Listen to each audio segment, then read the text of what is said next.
Hey guys, what is going on? It is Ando, and if you guys are in the Discord, you guys are probably like, "What the heck is this guy doing here?" And if you guys aren't in the Discord and you guys are just a YouTube subscriber, you guys are probably just like, "Ah, he's just been gone for a little bit." But long story short is, I took some time off from the game. I thought it was gonna be permanent, and there's a few reasons why, and I could probably take a few minutes to explain kind of what happened and things like that. Multiple reasons why I thought that I was gonna my time in the game was basically over.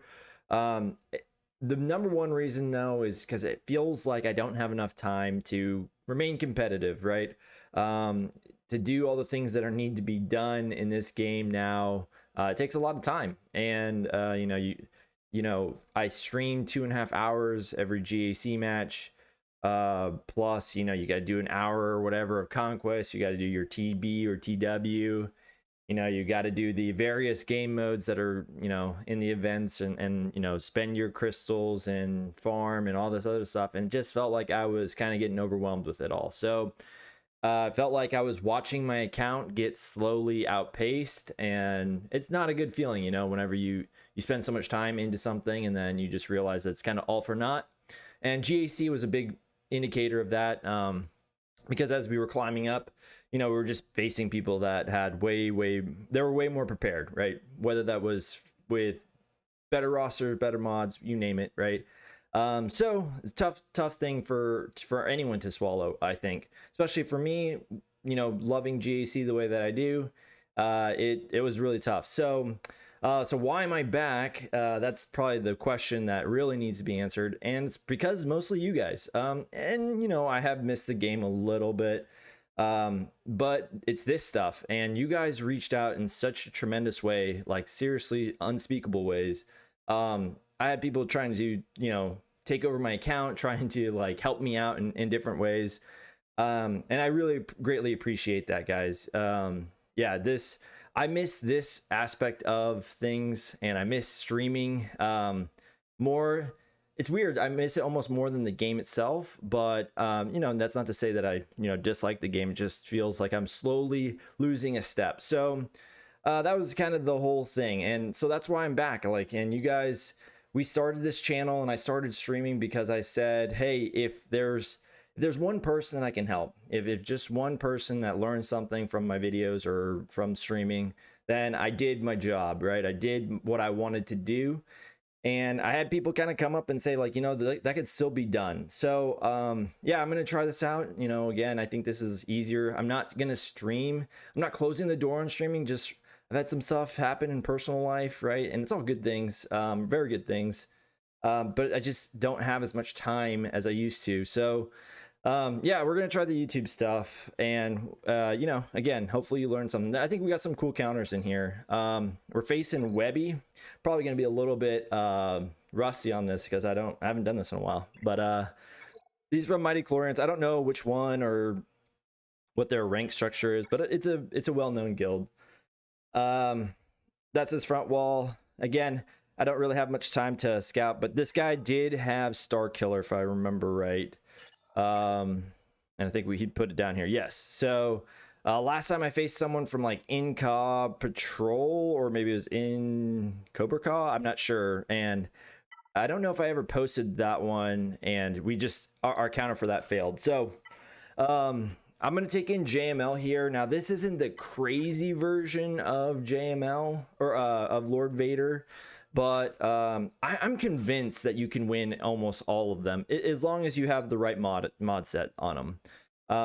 I know people say that like sometimes there's like anti JML. I just don't see how it's possible. And like saying that, I play this kind of wrong here because I'm pretty rusty because I didn't play the game for like 2 weeks. And I think I go after Shore Trooper, which is just totally wrong. But you have to cleanse here.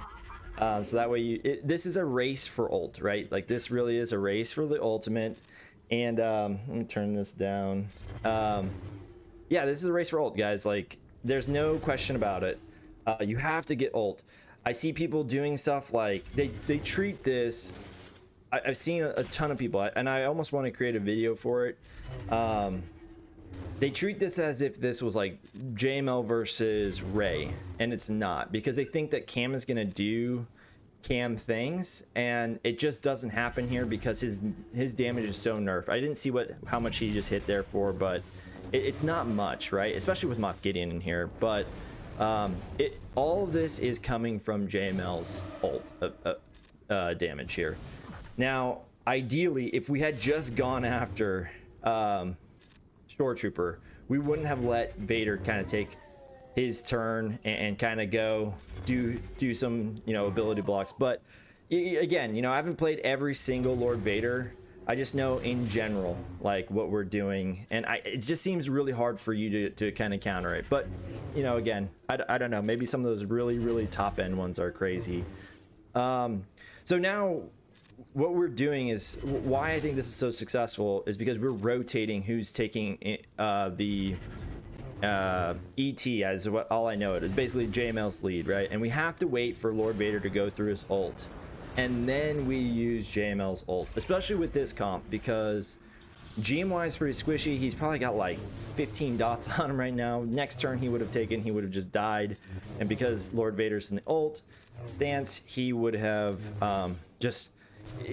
once GMY dies, that's it. He dies, right? Like he can't get revived by Jolie. So if you rotate though your JML lead, basically it's always on cooldown. Like it's always available if you rotate it correctly, and that's the key in this whole thing, right? You can't really stop people from doing like 90k damage on you. And so yeah, that's what I have done a few different variations of that, and I've seen some Xeris's in there, and that's all fine and good, but that's just the most simplest because that's also the Rey version of that team. So I thought that was a okay showing. Again, actually my next one is even worse because I think I was distracted or something. But now I want to pause on this, right? So I did this before I left the game. We should just really even call it like a temporary like vacation from the game. This works, but you have to have Mara has to go before anyone else on their team. Now, this is a slow team, admittedly. The one that I tested this one on before was a slower team. And so if they've got the droidica trick, right, where they've got this guy up to like 400 speed basically, or they've got Watt in there, right? Like this won't work. But I thought that this is a really cool counter. I've only tried it twice, so again, there might be some stipulations where you might lose, but it's very fun. You're gonna see me change this too because I just decided to do a speed check. Again, I've only got a 4-star Mara Jade, so she can't get 6 dot mods, and she doesn't have the plus 20 speed, you know, coming from gear 13. But so I put in Moff Gideon, and that's only because he's gonna reset the turn meter and go. But I have done this with IPD as well. It's just really important that Mara Jade has to go before everyone else, basically, on the opposing team. So we reset cooldowns, or we reset turn meter here, and under the Maul lead, right, they've got this taunt person, and they're going to cleanse. So this feeds more into, you know, the turn meter that's going to be gained. So as you can see here, we just landed a ton of shocks, and EP obviously feeds off those shocks. But here's the beautiful thing: shock stops turn meter, right?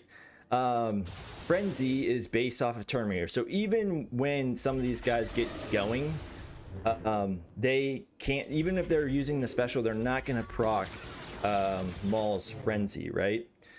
So he was going to sit there with 5 stacks, but he's just not going to be able to go because he's kind of reliant upon Frenzy. And we use the TMR and our just constant turn meter gains to kind of go in here. Now, Tarkin, I can't explain this enough. My Tarkin has like no 60 mods on him, I don't think, anyways. And he's gonna do something pretty awesome.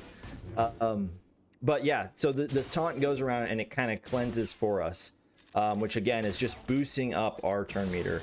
And we're just going around and just kind of working around, and this is a really cool counter if you can get it right. Now, you will see at some points I will do an AoE stun with Palpatine, and that's really usually to get more turn meter because we're going to dispel 4 shocks, I guess. because, you know, his AoE kind of does that. So here we go. So we got potency up. I'm gonna do an offense up here pretty soon with my Palpatine. I think it's right here. And as soon as we get the chance to, we're gonna see Tarkin do some pretty fun stuff, because of how long we've been kind of doing basics and building up his potency. But yeah, this is pretty fun. And days is also a good thing too here, right? That's something that Moth brings. Okay, so here it is. So that AoE just brought down what was that, 3 G13s? I don't know. Oh no, I guess not. Jango wasn't part of that because that was the second one. So anyways, we end up messing up here a little bit. Now last time actually my Tarkin AoE ended up killing their Maul, which was just fantastic. He didn't do it this time, so Maul ends up taking a turn here soon, because, you know, we're basically running out of TM because of all the shocks not being there. We can't land as many debuffs to keep going. But overall, like, this is pretty good. And this is why it's so important to put, you can't just put down Maul and just expect it to be a really good team. You have to put down someone that's really, really fast too. But I know Mara Jades are like up in the 350s, 370s even, I think I've seen. Not me personally, but I've just seen it on .gg. So she can get really, really fast. So I don't know. I mean, I guess anyone that probably has Mara Jade that fast, they probably got Star Killer, so they're probably not going to run that team. Now, I faced an R9 Star Killer the last time I used CLS against Star Killer, and it wasn't enough to kill him. So I was like, you know what, let's just shoot Mara Jade, because Mara Jade seemed like she was the troublemaker in that team anyways. And I was like, yeah, we should kill her. No, we didn't kill her. So I don't know if this counter is going to work like in the long run, but right now it does. And so I'm not too upset about that, I guess, in some regards. And so we kill Mara Jade because, again, it takes, everyone wants to shoot Star Killer, and that makes sense because he's the guy that brings down the ship, right? And so you're like, oh, I can't let that happen, but it takes him a bit to really build up to that, and he only really gets it especially whenever Mara Jade is around, and, you know, feeding the turn meter to EP in her. So just something, I don't know, maybe it helps, I don't know. Like I said, I don't have enough you know, time behind EP Mara Star Killer to say whether or not CLS is going to work all the time. It didn't work that last time because Mara Jade was like 350 before her 35 speed, and we just didn't have enough turn meter, and she just went and absolutely destroyed my rebels. So good to see a little redemption come back. He placed down some Night Sisters. You know, I had to use, I figured this was a good spot for my Imperial Troopers because I just used up my Moff Gideon, and I didn't want to, you know, I didn't have, like, you see I'm using Stormtrooper here. He's definitely not your ideal fifth, but I just figured, hey, this is going to be good enough for this. We're going to take in Zam Omicron here against their Darth Revan. Again, you know, a faster Talon because of she's 6E, or she's got, you know, she's gear 13, and so she's got good mods on her. And really the bottom line with Aurra lead against this is just get your contract. It's very easy. You do want to get Bastila out there. I was kind of determining what I was going to do, and so I got DR out first. I think he's priority number 1, but then I think Bastila Shan is probably next. And then of course Sith Marauder, he's not going to allow us to kill him because there's too many buffs on the field, and he's got too many debuffs now, so he's going to hell steal. So he's just a jerk. But ultimately, this really does suck because Talon, you know, she sits there in stealth, and you don't want to hit Malik, right? Because your momentum stops, because, you know, we got Aurra now there in fear. We got Bossk now stunned, right? We're about to probably get Mando into fear, And so yeah, all this stuff is like this is where the fight feels like it takes a little bit longer, but I'm still definitely a advocate for going after DR first, because as long as you kill him, he's fine, or the rest of the team kind of falls, because they'll have to kill Mando twice to make sure that you can't get another annihilate. So I truly do think that killing DRs is the best way first. I've seen some other ways, like I've seen some people do Malik first. I personally just go after DR. It might not make much of a difference, but I don't know, to me it makes more sense. Okay, so got a 63 there. Gear 12 Aurra, like I'm pretty much always gonna lose her. I'm not even gonna show this fight because yeah, this fight's just a waste of time. Basically we kill after this team, like we have plenty on offense, and we just dart down Rey. So it's super simple. Now the next fight is Qui-Gon Jinn, Omicron. Now when I took my vacation from the game, right when this kind of got a big nerf, everyone was really upset. I'm sitting here though, and I'm telling you, like, this seems like a decent win for me. There's a guy in my Discord named Glenn. He's super opposed to this apparently. Anything below a 63, I guess for him, is just like absolute trash. So yeah, make fun of him if you can. But yeah, like this is, I don't know, this seems like it's worth it to me. I've never seen this fail, unless I've seen some people do like just a 2-man. I wouldn't go that route, but as long as you have 4 or 5 people, I think you're good. So they kill Qui-Gon Jinn, means that I'm supercharged now. Ended up not like getting a kill on Aurra, which is kind of weird. I should have did a basic there and cleansed, because you're about to see we're now stuck in this weird thing where I get it, like, hey, potency up, and this is why you see me kind of selecting who am I gonna kill, right? Right, she's just gonna keep reviving. So would SRP. There's no real right answer here. Just have to wait, and then I can finally do a basic and dispel, and then it killed her. And same thing with SRP, right? He's just gonna keep reviving until we can get him without a buff, and we get a kill. So 59, not a super good win, but I think it, like I said, it does the trick, right? Okay, so this is C with Watt versus Beskar Mando. You probably do this solo. I just chose to bring in Watt because, man, the times where I feel the dumbest in this game is when I bring in a solo GL or something and then I lose. So just, that's, I guess, the moral of this story. Hey, don't be someone's Discord screenshot about how bad you are. Like, so bring in Watt. Who cares? You'll lose a banner or two. Okay, so then I brought in Jedi Knight Revan versus their JTR. Very simple match. Like, this is definitely the kind of match that you can't really lose, as long as the gear levels are roughly the same. We should start going crazy on these guys. There's not much to say about this.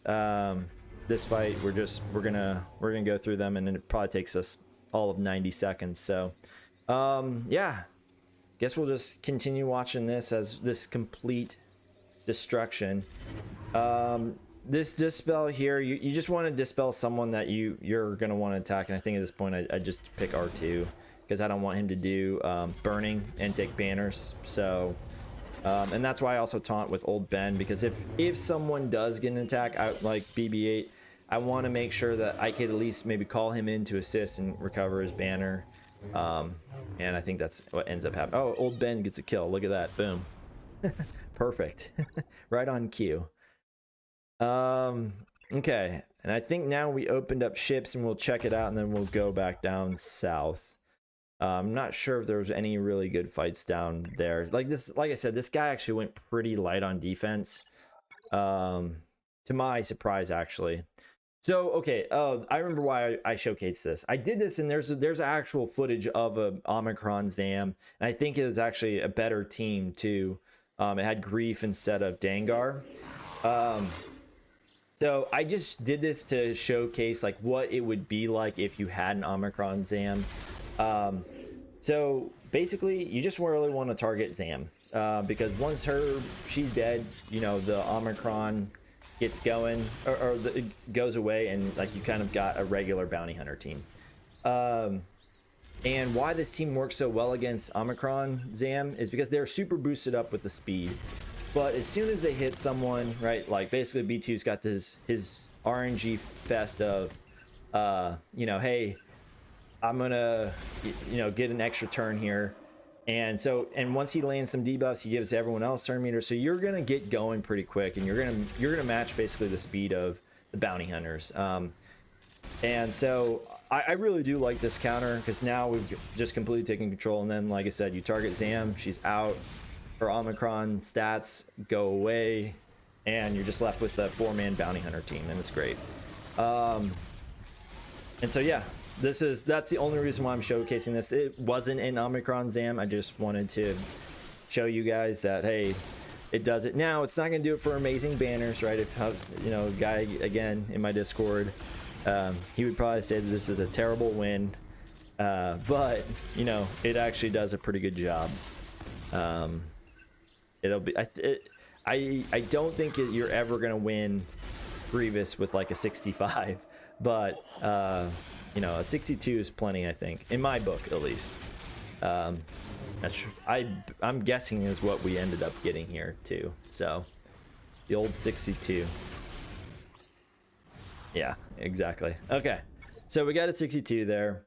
Again, not against an Omicron Zam, but it's pretty much the same gameplay. And I think I used Bad Batch here, and it's pretty much like a joke. Like we destroy them very, very quickly.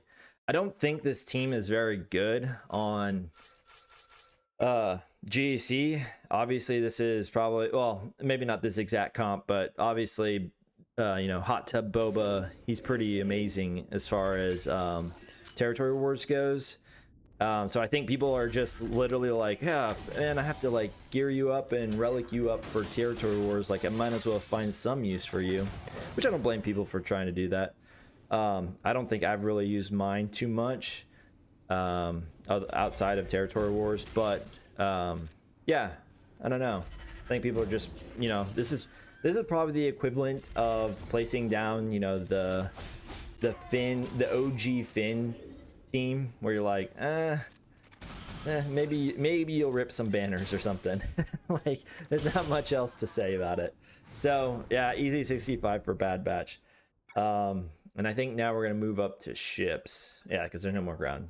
You know, I think we're gonna, this is the time that I do the Executor counter. So I've had, you know, some time to think about this, and there's been some people, I feel like we did this really early on, like we tried this, and I don't know if there's something else that I was missing or what, but I've got a Relic 5 Sun Fac. I don't know how many 16 mods he has, but basically we're gonna open up the same hit Houndstooth so he doesn't gain turn meter. Okay, we got the, you know, I'd say the one of the least favorable conditions, but then we stun Bossk here, right? And this allows for Cad Bane to come out of stealth, and now we have to go hit Cad Bane because we don't want him to go back into stealth. But this gets you that mark, right? So many times in the Executor counter, when you're doing Hyena start, people are like, oh, I got the bad RNG, right? Like I didn't mark Cad Bane. Well, this is a way that I guess you can kind of get around that a little bit. I think, you know, again, there's probably edge cases out there that exist where this doesn't work. This is just my first time trying this. I literally don't know what I'm doing. Like I'm just trying it out. So yeah, like take it for what it's worth. Maybe it works better for you. I don't know. Just presenting this for you.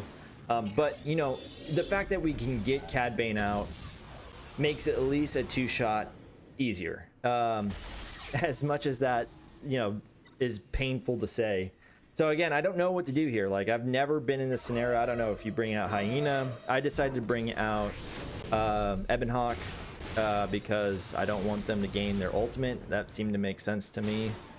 But he's not really he's not doing too much except for being a bullet sponge at this point.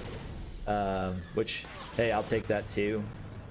I was gonna save that special just in case, you know, I actually end up getting a shot at killing someone.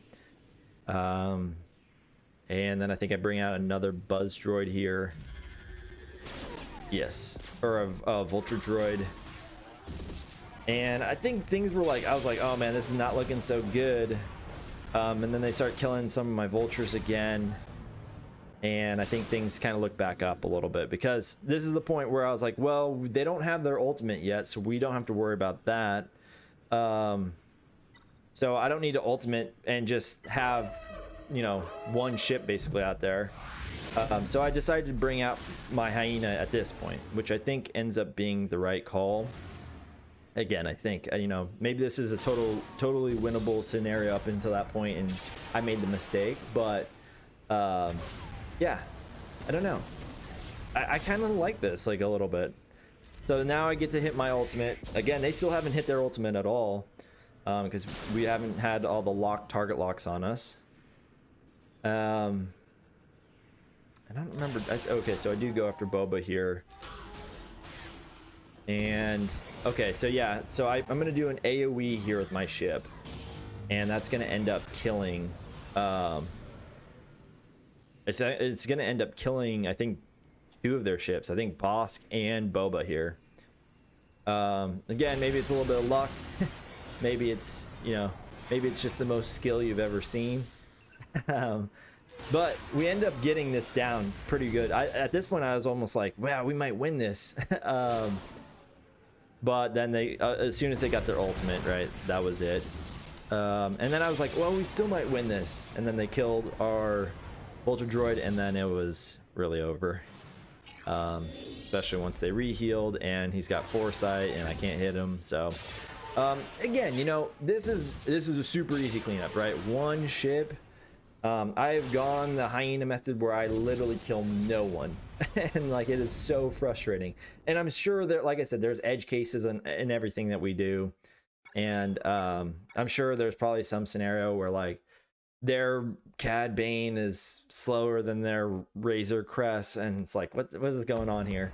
But it seemed pretty promising. I don't know. I'm gonna keep trying it, and maybe we'll figure something out how to optimize it. This is a super easy fight, right? We get the double stun on Han Solo, or the double attack on Han Solo, and then it's pretty much over. This fleet really hinges upon whether or not Han Solo lives or dies, and with him dead before he can even make a move, it's pretty much over. I'm really looking forward to the new First Order fleet, or the new ship, I guess I should say, because I've always felt like this fleet, and even Radis, have a ton of potential, but they just never realized that potential because they never really had what I would consider like an equal footing in the fleet meta. You know, like they were like, yeah, here's a few ships, and yeah, go have fun with them. There were perfect cleanup crews. I'm looking forward to them being a little bit more applied than that, I think, and hopefully they do. But yeah, so I guess, I mean, we're gonna win this one. We're gonna win the single ship cleanup. So I guess I'll use this time to talk a little bit more about, you know, again, we win this fight, and we're gonna move on to the round 3. I recorded round 3, and I'll be doing that one probably in like 20 minutes or so, and then I'll stagger the releases. But just want to thank you guys and spend some time to thank you guys, because, you know, I truly would not be here without you guys, because you guys encouraged me to come back, and you guys were just the support, right? Like, and just, you know, missed doing this and stuff like that. Just want to thank you guys for everything. And it truly it meant a lot. It still means a lot.